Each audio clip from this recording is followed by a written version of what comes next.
Come sei bella, più bella stasera, Mario. Splende un sorriso di stella negli occhi tuoi blu. People often ask me, how did I get from, the stage to the boardroom? Business is theatre.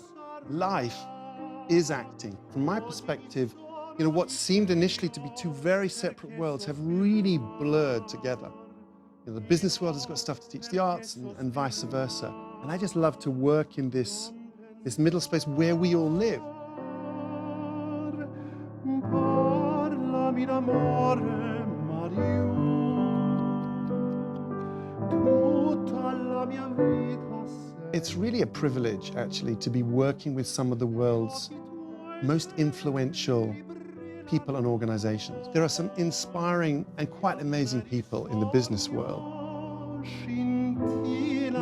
I spend my day helping other people find peace amidst the busyness.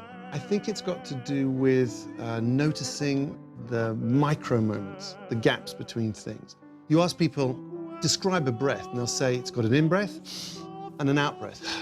But they miss the fact that in the middle there's a gap.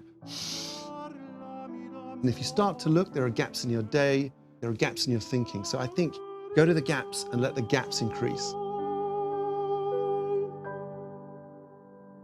Wherever I'm working, people tell me they have no time. There's not enough time. And in a way, it's true. Their agenda is full.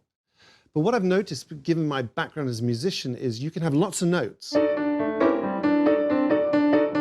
but you can have a slower tempo.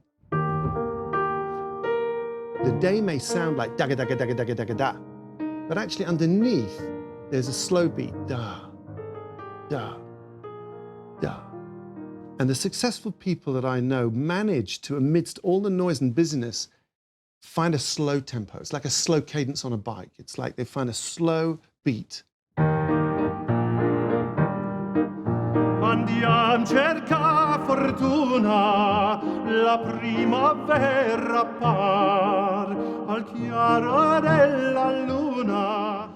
The thing about performing, and every performer's different, but for me, there's that moment which I guess you call flow.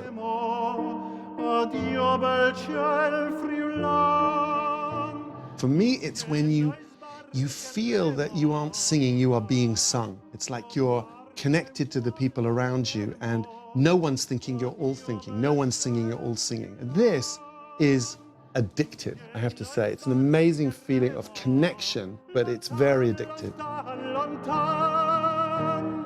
The thing about being a performer is you have to learn how to love your mistakes, okay? It's easy to say, and we say it in business a lot. And I think that takes real time for that to become real, because there's a part of you that is desperate for it to go well, yeah? And you want the approval of the audience.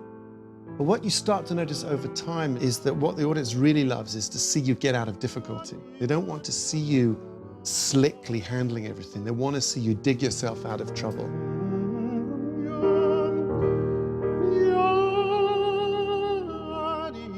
Pull yourself back into a race, recover what you thought was lost.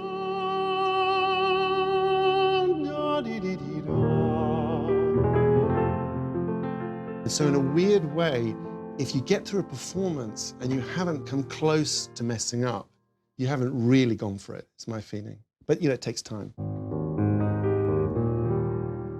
People come to the theatre looking for something extraordinary, but really what the theatre usually does is it just shows ordinary stuff, so you can see the extraordinary in it.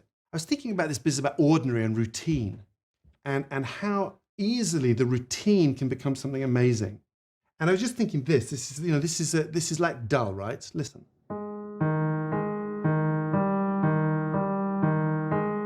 Sounds like, oh my God, when will it end? But then you add a bass line.